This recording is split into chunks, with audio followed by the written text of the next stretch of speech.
कहते हैं कि धरती पर हर चीज किसी कलाकार ने बनाई है, अर्थात वो कलाकार, उसका नाम बोल सकते हैं हम ईश्वर, गॉड।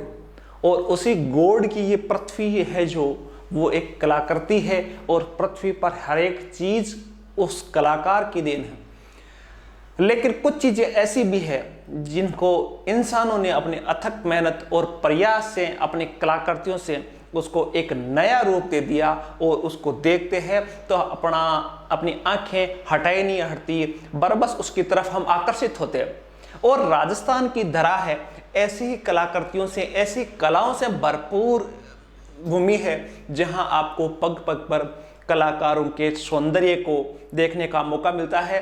चाहे हवेलियों की बात करें, चाहे बर्तनों की बात करें, चाहे आभूषणों की बात करें, चाहे हथियारों की बात करें, हथियार भी है तो उसमें भी एक कलाकृति दिखती है। नमस्कार दोस्तों, संभव क्लासेज में एक बार फिर आपका स्वागत। मैं हूं आपका दोस्त जिया चौधरी, और मैं आज आपके लिए लाया हूं राजस्थान की कला और संस्कृति का एक महत्वपूर्ण टॉपिक, हस्तकला जो राजस्थान की है। अलग अलग हस्तकलाओं की हम चर्चा करेंगे, कौन कौन सी हस्तकला कहाँ की है और उसमें खास बात क्या है, देखेंगे कलाकृतियां और साथ में समझेंगे उस कला के बारे में जिसकी एक अलग पहचान है, और जिसने राजस्थान को केवल देश में ही नहीं विदेशों में भी वो कला पहचानी जाती है। एक अच्छी मांग है, यूरोपीय कंट्रियों में आज भी इनकी भारी मांग है। ऐसी कलाकृतियां आज हम चर्चा करेंगे, कपड़ों से लेकर हथियारों तक की हम चर्चा करेंगे। 4-5 हस्तकला की चर्चा हम करने वाले हैं।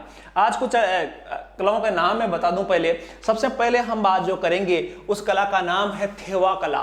थेवा कला एक अद्भुत कला है, और ये थेवा कला है प्रतापगढ़ की। ध्यान से समझेंगे इसको, थेवा कला को। क्या थेवा कला में क्या है, तो ये प्रतापगढ़ की कला है। पहले तो ये जगह का याद रख लेना, प्रतापगढ़।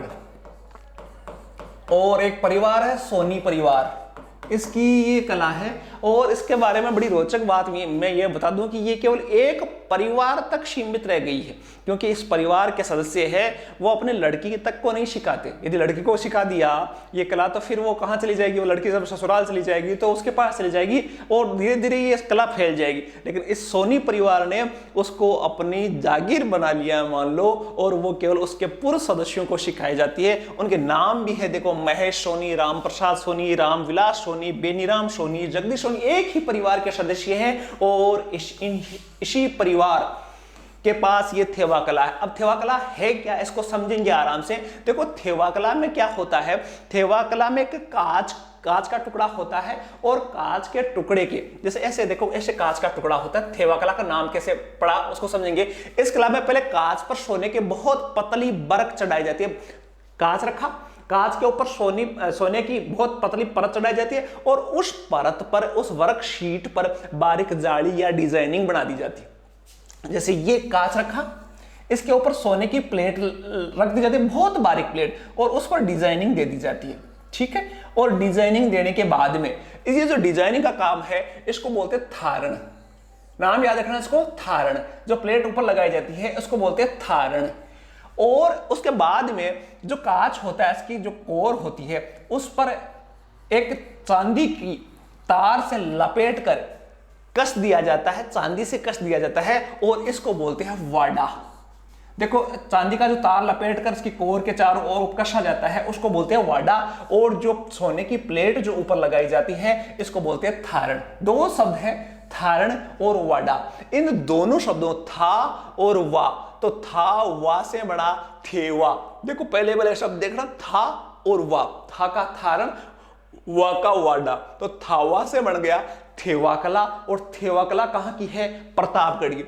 ठीक है, उसके पश्चात ये चढ़ने के बाद में इसको तेज आग में रखा जाता है, तो आग में ये जो प्लेट है वो शीशे के ऊपर जम जाती है, और एक नई डिजाइन बन जाती है, नई नक्काशी बन जाती है, चित्र बन जाते हैं उस पर। फलस्वरूप शीशे पर सोने की कला करती है, खूबसूरत डिजाइन उभर कर सामने आते हैं, और इसी कला को बोलते हैं थेवा कला। समझे बात को। थेवा कला का नाम, पहले जगह आपको पता है थेवा कला कहां की है, प्रतापगढ़ की। कौन सा परिवार, सोनी परिवार। और ये थेवा कला का नाम थावा मान सकते हो, थारण और वाडा। थारण में होती है प्लेट चढ़ाई जाती है ऊपर, उसमें चित्रकारी की जाती है, काटा जाता है बीच में से।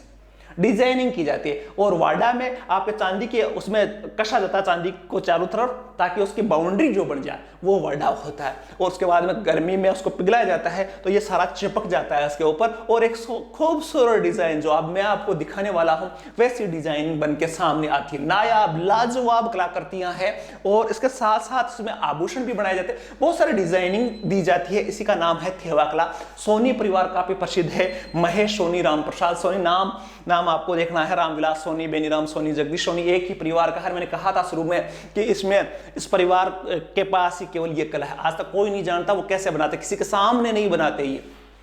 ये केवल थोड़ा सा नॉलेज है कि इस प्रकार बनाई जाती है, लेकिन कोई पता नहीं है कि कैसे बनाई जाती है, लेकिन इस प्रकार आइडिया है कि इस प्रकार बनाई जाती है।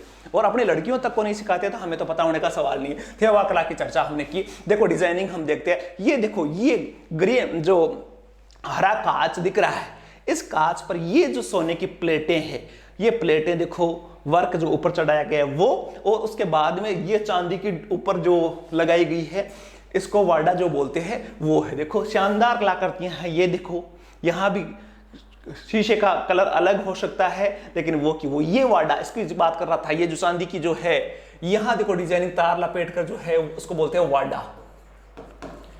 और ये है थारण, ये थारण का काम था और ये वाडा का काम था। समझ गए इसको? ये थी थेवा कला प्रतापगढ़ की एक कला। आज हम पढ़ेंगे, ऐसा वीडियो आपको मिलने वाला नहीं है क्योंकि इतनी डिटेल से आपको कहीं कुछ समझाते हुए मिल जाए तो मैं वादे से कर सकता हूँ इसमें कोई समस्या नहीं आएगी। काफी अच्छा वीडियो रहने वाला है, तो वीडियो में हमारे साथ बने रहो। दूसरी जो कला है वो है उस्ता कला। देखो मैंने वही कलाएं ली है जहां ज्यादातर कंफ्यूजन देखने को मिलता है। अब देखो उस्ता कला के बारे में आपने पढ़ा होगा। उस्ता कला है वो मोटे तौर से देखी जाए तो उस्ता कला है वो शुरुआत में इसका थोड़ा सा मैं परिचय दे दूं। उस्ता कला का संबंध है बीकानेर से। थोड़ा सा इसकी डिटेल दो, कंफ्यूजन कहाँ है। राजस्थान की किताबों में, राजस्थान के आपके यूट्यूब पे वीडियो देखोगे तो उसमें बहुत सारा कंफ्यूजन देखने को मिलेगा। तो उस्ता कला की मैं बात कर रहा था। उस्ता कला का संबंध है बीकानेर से, और इसके एक प्रसिद्ध कलाकार थे जिसका नाम था हिसामुद्दीन उस्ता, और इनको राष्ट्रपति ने अवार्ड भी दिया था उस्ता कला के लिए। एक थे मोहम्मद हनीफ भी इसके प्रसिद्ध कलाकार है। हिसामुद्दीन उस्ता और मोहम्मद हनीफ, ये दो प्रसिद्ध कलाकारों के नाम है। बाकी भी कलाकार हैं, बहुत कम 10-15-20 आदमी बीकानेर में बचे हैं इस उस्ता कला के समाप्त होने की कगार पे। काफी कम लोग इस उस्ता कला के बारे में जानकार है। लेकिन इसके बारे में मैं जो कंफ्यूजन की बात में कर रहा था, उस्ता कला देखो वैसे उस्ता कला ऊंट के चमड़े पर सोने की डिजाइनिंग से संबंधित है, लेकिन देखो ये ऊंट के जो कटिंग की जाती है उसको भी एक उस्ता कला मान सकते हो आप, ठीक है। लेकिन वास्तव में जो उस्ता कला है वो ऊंट के चमड़े पर सोने की नक्काशी की जाती है, ये भी उस्ता कला है। और इसका जो प्रभाव है वो बीकानेर के राजा थे राय सिंह। उस राय सिंह का मुगलों से अच्छा संबंध था और ये कला मुगलों से बीकानेर में आई। और इसी उस्ता कला का देखो चित्र में देखोगे कि ये ऊंट का जो चमड़ा था उस पर जो सोने की नक्काशी करके जो कॉपियां बनाई जाती थी, ऊंट के चमड़े पर, ऊंट का जो चमड़ा था उसकी जो कॉपियां बनाई जाती थी, कॉपियां में तेल रखने का, उस वहां से ज्यादा देखने को मिलती है। अर्थात ऐसी जो डिजाइनिंग है उसको बोलते हैं उस्ता कला। देखो ऐसी डिजाइनें ऊंट पे भी बनी हुई है काफी अच्छी, देखो। और ऐसी सोने की भी बना दी उन्होंने ऊंट के चमड़े पे। लोग ये पढ़ा देते कि ऊंट की कटिंग वाले उस्ता कला नहीं है, ये अलग है। इसको उस्ता कला में कंफ्यूजन कर देते, लेकिन उस्ता कला ये है उस्ता कला। अर्थात सोने की नक्काशी है, ये चमड़े पे भी होती है। और साथ में उस्ता कला के बारे में बता दूं कि आपने देखा होगा कि पुरानी जो हवेलियां थी, पुरानी हवेलियों में जो गोल्डन पेंटिंग की जाती थी उस हवेलियों को सजाने के लिए, उसमें डेफिनेट से बीकानेर की हवेलियों में देखोगे तो उस्ता कला का जिक्र आपको मिलेगा। ये तेल के कॉपियों की बात हमने की, वो भी उस्ता कला, ये भी उस्ता कला है। जो एक डिजाइनिंग देखो गोल्डन कलर से जो पेंटिंग की गई है, एक चमड़े पे सजाई हुई है, ये सारी क्या है? उस्ता कला है। अब देखो तीसरी जो महत्वपूर्ण कलाकृति है, महत्वपूर्ण हस्तकला है, उसका नाम है दाबू प्रिंट। दाबू प्रिंट के बारे में हम समझेंगे। दाबू प्रिंट देखो एक गांव है, छोटा सा गांव, जहां अकोला, ये पड़ता है वैसे चित्तौड़गढ़ में, चित्तौड़गढ़ डिस्ट्रिक्ट में है, याद रख लेना। और इसके बारे में बता दूं मैं, ये उदयपुर और चित्तौड़गढ़ के बिल्कुल बीच में से है। बड़ा सा शहर है अकोला, अकोला भी बोलते हैं। और एक इसके बारे में कहते हैं कि छिपू का अकोला भी कहते हैं इसको, छिपू का अकोला, इसका नाम छिपू का अकोला भी कहते हैं। अब छिपू का अकोला क्यों कहते हैं इसके बारे में मैं बता दूं कि जो दाबू प्रिंट है वो ज्यादातर जो छिपे हैं वो उसका उपयोग करते हैं, उस दाबू प्रिंट के कलाकार है। और इस जो दाबू प्रिंट है ये प्रिंट होती है कपड़े पे, बेड शीट्स जो बनती है वो वहाँ की काफ़ी प्रसिद्ध है। और वहाँ जो छिपू का अकोला है वहाँ एक महिलाओं का घाघरा बनता है जो चित्तौड़ में काफ़ी प्रसिद्ध है, जिसको बोलते हैं फेटिया। काफ़ी बड़ा होता है, वजन में काफ़ी भारी होता है। मैंने देखा है खुद ने कि लड़कियां जो होती है, पुरानी महिलाएं पहनती थी, लेकिन आजकल जो एक नया फैशन है कि जैसे डांस प्रोग्राम हो रहा है तो उसमें वो फेटिया पहनती है। काफ़ी भारी होता है, अच्छी डिजाइनिंग, कलेक्शन अच्छा होता है। ये आप देख रहे हो यहाँ डिजाइनिंग, ये फेटिया नहीं है लेकिन इसकी डिजाइनिंग जो है वो ऐसी होती है, शानदार डिजाइनिंग, शानदार डिजाइनिंग इसकी देखने को मिलती है। और मैं बात करता फेटिया की, याद रखना राजस्थानी कल्चर में एक घाघरा होता है जो चित्तौड़ क्षेत्र में पहना जाता है, काफी बड़ा वजनदार घाघरा होता है और ये अकोला में बनता है, इसकी काफी मांग है। और जैसे आपने पढ़ा होगा कि पुराने जमाने में राजस्थान में बोलते थे धाबड़ा, तो धाबड़ा की तरह ही वैसे ही राजस्थान में चित्तौड़ क्षेत्र में, चित्तौड़ उदयपुर क्षेत्र में जो पुरानी महिलाएं हैं वो पहनती है फेटिया। एक फेटिया इसमें सर पे भी बांधा जाता है पुरुषों द्वारा, उसको बोलते हैं, लेकिन इसको बोलते हैं फेटिया। अब देखो दाबू प्रिंट के बारे में बताऊंगा। दाबू प्रिंट का जो नाम है वो कैसे पड़ा। दाबू प्रिंट का क्या होता है, देखो कि ऐसे कपड़े को बिछाया जाता है, जैसे बेडशीट बन रही है, कपड़े को बिछाया जाता है और इसमें जगह जगह से दबा दिया जाता है और उस पर एक लेप लगा दिया जाता है। ध्यान से समझना, इसको दबाकर उसमें जगह जगह लेप लगा दिया जाता है। अब इसमें लेप में क्या होता है कि जहां ये लेप लगा दिया गया वहां क्या है, कलर नहीं चढ़ता है। लोई लगा, लेई लगा, लोई जो लोई शब्द बोल लेते हो, लोई बनाई जाती है, लोई लगाई जाती है और उसकी वजह से यहाँ उस पर क्या होता है, कलर नहीं चढ़ता।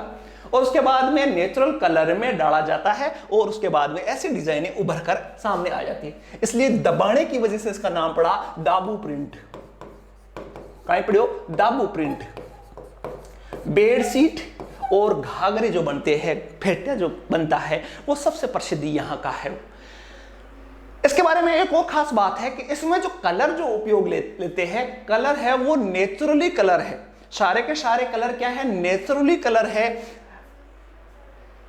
कलर आर्टिफिशियल कलर नहीं है। इसलिए इसमें स्वास्थ्य पर बिल्कुल नेगेटिव प्रभाव नहीं पड़ता है, अच्छे कलर है। और मौसम के अनुसार कलरों का उपयोग किया जाता है, गर्मियों के लिए अलग कलर, सर्दियों के लिए अलग, अच्छे कलर है। और वही वो कलर भी है, वही बनाए जाते हैं, गोंद, गेहूं वगैरह नेचुरल जो प्राकृतिक चीजें हैं उनसे मिलकर बनाया जाता है, इसलिए अच्छा है पहनने में दाबू प्रिंट। अब हम एक और कलाकृति की, ये दाबू प्रिंट का हमने जिक्र देखा। अब देखते हैं बादला उद्योग। कई बार सवाल आया हुआ कंपटीशन में, बादला। अब ये बादला कहाँ के प्रसिद्ध है, बादला का मतलब बादल, और ये बादल कहाँ के प्रसिद्ध है, जोधपुर के। देखो बादल वैसे तो पानी वाले बादल, आसमान के बादल जो अलग होते हैं, लेकिन एक राजस्थान में एक हैंडीक्राफ्ट उद्योग है बादल उद्योग, और वो कहाँ का प्रसिद्ध है, जोधपुर का। देखो इसमें क्या होता है, जैसे बादलों में पानी होता है वैसे इस बादले में भी क्या होता है, पानी होता है। लेकिन इसमें क्या होती है कि जिंक की बोतल होती है और जिंक की बोतल पर ऊपर कपड़ा लगाकर बड़ी शानदार डिजाइनिंग, देखो आप कितनी शानदार बोतल आपको मिलेगी। इसको बोलते हैं बादला, इसको क्या बोलते हैं, बादला। और इसके ऊपर जो कपड़ा लगाया जाता है, मोटा कपड़ा डिजाइनिंग से लगाया जाता है, साथ ही इसकी वजह से इसमें पानी क्या होता है, ठंडा। देखो जोधपुर और हमारा राजस्थान जो है, आप सब जानते हो राजस्थान का जो क्षेत्र है वो पानी को भगवान माना जाता है, पानी मिल जाए बस स्वर्ग मिल गया जैसे। और ठंडा पानी रखना, गर्मी के मौसम में ठंडा पानी रखने के लिए इस बादले का याद रखना है। बादला कहाँ बनता है, जोधपुर में। जिंक की बोतल पे ऊपर कपड़े की अच्छी नक्काशी करके शानदार ऊपर मढ़ा जाता है इसको, और इसको बोलते हैं बादला। कुछ और बात कर लेते हैं, ब्लू पोट्री, पोट्री की बात कर लेते हैं। आपने सबने इस पोट्री के बारे में सुन रखा है। पोट्री क्या है, पोट्री देखो आपने देखी होगी, चीनी मिट्टी की जो प्लेटें, कप जो होते हैं वो पोट्री उद्योग है। अब उसके नाम अलग अलग है। राजस्थान में 3 प्रकार की पोट्री है, ब्लू पोट्री, ब्लैक पोट्री, स्वर्ण पोट्री, सुनहरी पोट्री और कागजी पोट्री। 4 पोट्रियों की चर्चा हम करेंगे। तो इसमें क्या होता है कि चीनी मिट्टी पर ये आई, वैसे ब्लू पोट्री की मैं थोड़ा सा जिक्र में बता दूं, इसका जन्म ईरान में हुआ था। चीनी मिट्टी के बाद ये चीन का भी इसमें प्रभाव है। राजस्थान की बात करूं तो महाराजा मान सिंह प्रथम के समय ये राजस्थान में आई। उसके बाद में राम सिंह के समय में इसका काफी विकास हुआ। राम सिंह के समय अच्छा विकास हुआ और महाराजा मान सिंह के समय आई थी। काफी बार सवाल में से पूछे गए हैं। और इसके सबसे प्रसिद्ध कलाकार थे कृपाल सिंह, जिनको 1976 में पद्मश्री मिला था इस ब्लू पोट्री के लिए। अब ब्लू पोट्री देखो, नाम ब्लू का मतलब नीला, ये नीला बैकग्राउंड होता है और उसके ऊपर डिजाइनिंग की जाती है। ऐसी पोट्री को बोलते हैं ब्लू पोट्री। ठीक है, ध्यान रखना, नीले कलर पे ऊपर जो डिजाइनिंग की जाती है, प्लेट, कप, ग्लास, बहुत सारे सामग्री जो घर में काम में आती है, इससे बनाई जाती है। आजकल जो चीनी मिट्टी की टाइल्स जो बनती है, देखो टाइल्स पे भी आजकल ब्लू पोट्री आने लग गई। तो ब्लू पोट्री काफी प्रसिद्ध है, जयपुर की कला है ब्लू पोट्री। लेकिन एक और पोट्री है जिसको बोलते हैं ब्लैक पोट्री। ब्लैक पोट्री है कोटा की। इसमें बैकग्राउंड जो होता है वो ब्लैक होता है, उसके ऊपर डिजाइनिंग की जाती है, बर्तनों पे, प्लेट्स पे, कप पे ये भी आती है, और ये है ब्लैक पोट्री। एक है सुनहरी पोट्री या गोल्डन पोट्री। गोल्डन पोट्री जो होती है वो बीकानेर की, याद रखना, इसमें ब्लैक पोट्री कोटा की और गोल्डन सुनहरी पोट्री है वो है बीकानेर की। इसमें देखो गोल्डन बैकग्राउंड जो होता है वो गोल्डन होता है, सुराही हो, बर्तन हो, घड़ा हो, मटका हो। तो इस प्रकार की पोट्री डिजाइनिंग की जाती है, ये है सुनहरी पोट्री।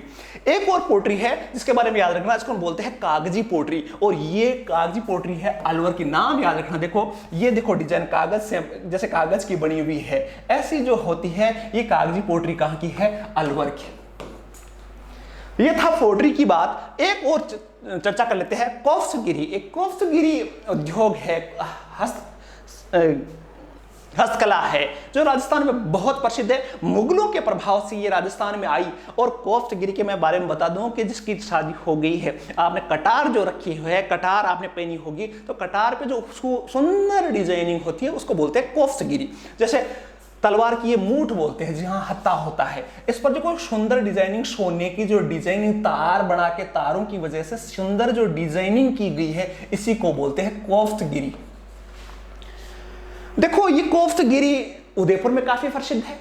बाकी राजस्थान के अलग अलग जगह इसमें जगह ज्यादा पूछी नहीं जाती, लेकिन उदयपुर की मैं बता दूं, उदयपुर में इसका अच्छा व्यवसाय होता है कोफ्तगिरी का।